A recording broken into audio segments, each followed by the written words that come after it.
زمیندار action committee کے زیر اہتمام کوئٹہ ریڈ زون صوبائی اسمبلی کے باہر احتجاجی مظاہرہ کیا گیا۔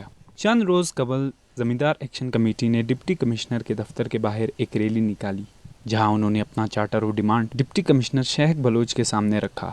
وہاں ناروا سلوک کے بعد زمیندار کمیٹی نے اسمبلی کے باہر اپنے مطالبات لے کر پہنچ گئے۔ چارٹر آف ڈیمانڈز کے مطابق کیونکہ حالیہ سیلاب اور بارشوں کے بعد فصلیں تباہ ہو کر رہ گئیں، لہٰذا انہیں زرعی اجناس میں سبسڈی دی جائے، بجلی کے باہری بھرکم بل معاف کیے جائیں اور انتظامیہ کی جانب سے سرویز میں ان کے نمائندے شامل کیے جائیں۔ کہ ادھر سے پوسٹ بنرو بند ہو گیا، روڈ پنجاب جو ہمارے علاقے کا سبزیاں فروٹ وغیرہ پنجاب جا رہا تھا وہ روڈ بند ہو گیا، وہ راستے میں سارا سڑ گیا تھا، درمیان میں جو بچا ہوا تھا تھوڑا سبزیاں وہیں پانی نے برباد کر دیا۔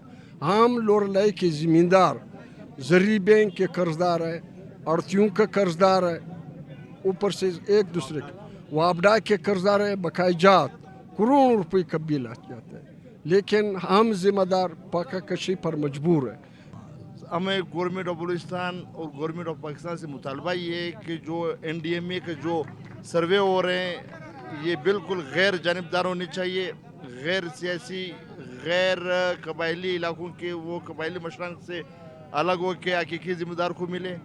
جو فنڈز ڈونیٹ ہوئے ہیں باہروں سے چاہیے تھا کہ بالکل صاف شفاف طریقے سے ذمہ داروں کو ملے، بینکوں کے قرضے معاف ہوں، وابڈا کے بلز معاف ہوں۔ اس وقت بلوچستان پورے میں ہم نے ایک charter of demand chief secretary صاحب کو بھی پیش کیا اور صوبے کے تمام ڈسٹرکٹ میں جتنے بھی کمشنرز ہیں اور DC صاحبان ہیں ان کو بھی ہم نے اپنا یہ چارٹر آف ڈیمانڈ پیش کیا۔ مظاہرے کے اطراف میں کسی بھی ناخوشگوار واقعے کو مد نظر رکھتے ہوئے سیکیورٹی کے سخت انتظامات بھی کیے گئے تھے۔ Wash news Quetta.